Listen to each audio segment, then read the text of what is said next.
सृष्टीतील दिग्गज संगीतकार आर.डी. बर्मन, ओ.पी. नय्यर, सचिन देव बर्मन, लक्ष्मीकांत प्यारेलाल यांच्यासोबत सुद्धा त्यांनी अनेक अजरामर गाणी गायली. दम मारो दम हे हिंदीतलं त्यांचं आणि ओम शांती ओम यांसारखी अनेक सुपरहिट गाणी त्यांनी इंडस्ट्रीजला दिली. आशा भोसलेंचे पुत्र आनंद भोसलेंनी सुद्धा माध्यमांसमोर येऊन आशाताईंच्या निधनाची बातमी काही वेळापूर्वी सांगितली.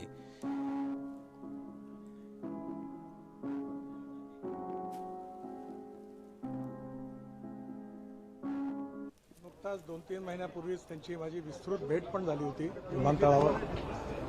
थकल्या होत्या आणि खऱ्या अर्थाने आपल्या या पूर्ण संगीताच्या क्षेत्रामध्ये लता दीदींनी ज्याप्रमाणे आपलं नाव जगात पोहोचवलं तेवढंच आशाताईंनी देखील जगामध्ये त्यांच्या गायनाच्या विशेषतः ज्या गाण्यांमुळे भारतीय संगीताला त्यांनी जगात पोहोचवलं.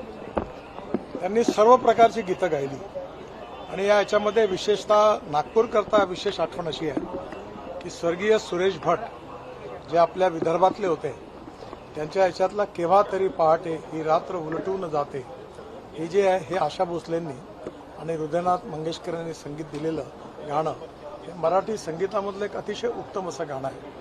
आशा त्यांनी अनेक भाषांमधून अनेक गीतं गायलीत आणि ती आजही आपल्या सगळ्यांच्या स्मरणात आहे आणि पुढल्या अनेक वर्ष भविष्यात देखील आपल्या सगळ्यांच्या स्मरणात राहतील. आशाताईंचा माझा अतिशय जवळचा परिचय होता. विशेषतः मला जेव्हा 61 वर्ष पूर्ण झाली तेव्हा मुंबईला त्या कार्यक्रमात आल्या होत्या आणि त्या कार्यक्रमात त्यांनी स्वतः त्यावेळी गीत गायलं आणि मला आशीर्वाद दिले. त्यांच्या मृत्यूने आपण संगीत क्षेत्रातल्या अशा गायिकेला मुकलो आहे की जिने आपल्या देशाचं नाव खरं म्हणजे विश्वात प्रसिद्ध केलं आणि म्हणून व्यक्तिगतरित्याही पण त्यांच्याशी त्यांच्या परिवाराशी मंगेशकर कुटुंबियांशी फार जवळचा संबंध होता. त्यांचं हे दुःखद निधन आपल्या सगळ्यांवर आघात करणारं आहे. विशेषतः त्यांच्या परिवारालाही आघात करणारं आहे. परमेश्वर हे दुःख सहन करण्याची त्यांना ताकशक्ती देव ईश्वरचरणी प्रार्थना करतो आणि आशाताईंना मी अतिशय दुःखद अंतःकरणाने श्रद्धांजली वाहतो. हिंदी बताइए क्या याद है आपकी आशाताई भोसले? स्वर्गीय आशाताई का और मेरा पिछले अनेक सालों का बहुत ही नज़दीकी संबंध रहा है.